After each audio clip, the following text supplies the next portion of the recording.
Hello दोस्तों, तो जैसा कि आपने मेरे थंबनेल में तो देख ही लिया होगा कि मैं किस बारे में बात करने वाला हूं, तो मैं बता के बिल्कुल भी टाइम वेस्ट नहीं करूंगा। तो चलिए शुरू करते हैं। कौन से वंश में थे, सब जानने के लिए हम उनका छोटा सा परिचय आपके सामने दे रहे हैं। तो अशोक मौर्य शासकों में सबसे महान शासक हुआ। बौद्ध परंपरा के अनुसार वह अपने आरंभिक जीवन में अत्यंत ही क्रूर था तथा अपने 99 भाइयों की हत्या कर राजगद्दी पर बैठा था।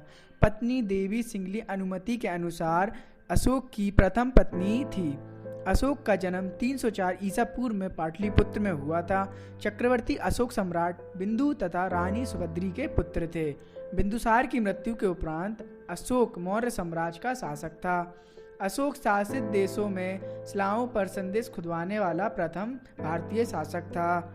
सर्वप्रथम 1837 ईस्वी में जेम्स प्रिंसेप ने अभिलेखों को पढ़ने में सफलता प्राप्त की थी। इन अभिलेखों में अशोक की पहचान प्रियदर्शी के रूप में की जाने लगी। अब राजगद्दी पर बैठने के बाद उसने केवल एक ही युद्ध किया, जो कलिंग युद्ध के नाम से प्रसिद्ध है।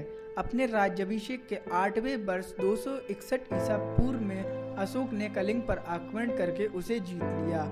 उसने अपने कथन के अनुसार इस युद्ध में करीब 1 लाख लोग मारे गए और 1.5 लाख से ज़्यादा लोग बंदी बनाए गए। इस युद्ध में अत्यधिक संख्या में हुए नरसंहार से उसका हृदय परिवर्तन हो गया। कलिंग युद्ध और उसके 13वें अभिलेख से यह सूचना प्राप्त होती है। उसने दूसरे राज्यों पर भौतिक विजय पाने की नीति छोड़कर सांस्कृतिक विजय पाने की नीति अपनाई।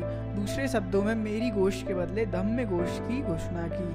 बेहतर प्रशासन और बौद्ध धर्म के प्रचार में सम्राट अशोक का बहुत बड़ा रोल माना जाता है। सम्राट अशोक एक ऐसे वीर योद्धा थे जिन्हें उनके जीवन काल में कोई नहीं हरा पाया। उनके महान राजा होने के साथ दार्शनिक भी थे।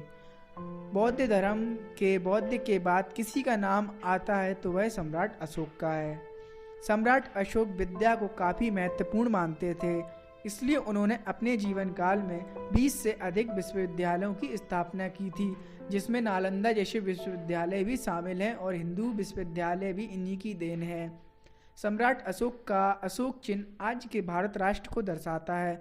अशोक की सभी रानियों में से उनको सबसे प्रिय उनकी महारानी देवी थी। उन्हें ही केवल उनकी पत्नी माना गया है। अशोक स्तंभ से लिया गया अशोक चक्र आज भी हमारे देश के राष्ट्रीय ध्वज में शामिल है।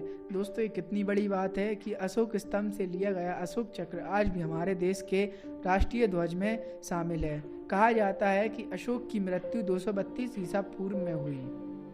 तो यही था आज का हमारा टॉपिक, और इन इतने सारे टॉपिकों में से आपको कौन सी बात अच्छी लगी मुझे कमेंट सेक्शन में जरूर बताइए।